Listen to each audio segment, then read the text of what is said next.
Narito na ang PTV Balita ngayon. Sa kapapasok lang na balita, nakatakdang lagdaan ni Pangulong Ferdinand R. Marcos Jr. ang panukalang 2025 national budget sa December 30. Ayon yan mismo kay Presidential Communications Office Acting Secretary Cesar Chavez.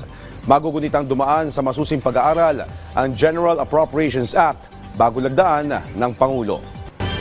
Samantala, nagpaalala ang Department of Health sa mga motorista na iwasan ang pagmamaneho ng lasing o nakainom ng alak ngayong holiday season. Paliwanag ni Health Secretary Teodoro Herbosa, ito'y upang makaiwas sa disgrasya o aksidente sa kalsada. Payo ng kalihim, sa halip na magmaneho na nakainom o lasing, mas mainam na ibang tao na lang ang italaga magmaneho. Ito'y upang masiguro na magiging ligtas ang pag-uwi sa inyong mga bahay at selebrasyon sa Kapaskuhan. Mababatid na karaniwan tumataas ang bilang ng mga aksidente dulot ng pag-inom ng alak ngayong kaliwat kanan din ang mga Christmas party. Kumustahin naman natin ang sitwasyon sa Parañaque Integrated Terminal Exchange lalo't marami ang uuwi sa kanilang probinsya para makahabol sa Noche Buena mamaya.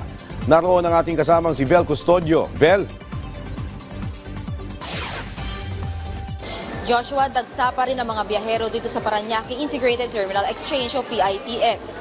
Halos 30,000 ang naitalang foot traffic as of 8 a.m. Ayon sa pamunuan ng PITX, posibleng umabot sa 3 milyon ang mga dadagsang pasahero sa terminal sa pagitan ng December 20, 2024 at January 6, 2025. Simula Biyernes, 20 trips na kada araw ang idinadagdag, partikular sa mga biyahe patungong Bicol. Palaging paalala ng pamunuan ng PITX na bawal magdala ng mga matutulis na bagay at anumang bagay na maaaring pagsimula ng sunog. Kahapon, 9 na po ang nakumpiskang ipinagbabawal na gamit. Karamihan dito ay mga lighter at gunting. Nakakalat ang mga pulis at K9 units para sa karagdagang seguridad. Nagbabala naman ang PITX sa mga kolorom na sasakyan at mga nag-aalok ng biyahe kahit walang prangkisa. Hanggang mamayang gabi pa ang biyahe dito sa PITX, lalo't marami ang hahabol para sa Noche Buena mamaya.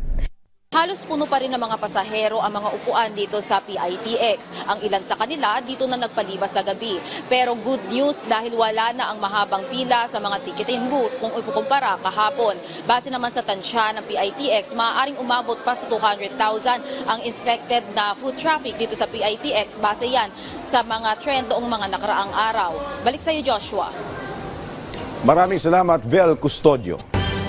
Sa Malabon City, isang buhay na sanggol ang isinilid sa ecobag at iniwan na lamang malapit sa isang shopping mall. Natagpuan ang sanggol ng isang mangalakal sa Barangay Potrero. May umbilical cord pa ito na madiskubre at may takip sa mata. Agad naman dinala ang inabandonang sanggol sa ospital upang ma-check up. Inaalam pa kung sino ang nag-abandona sa sanggol.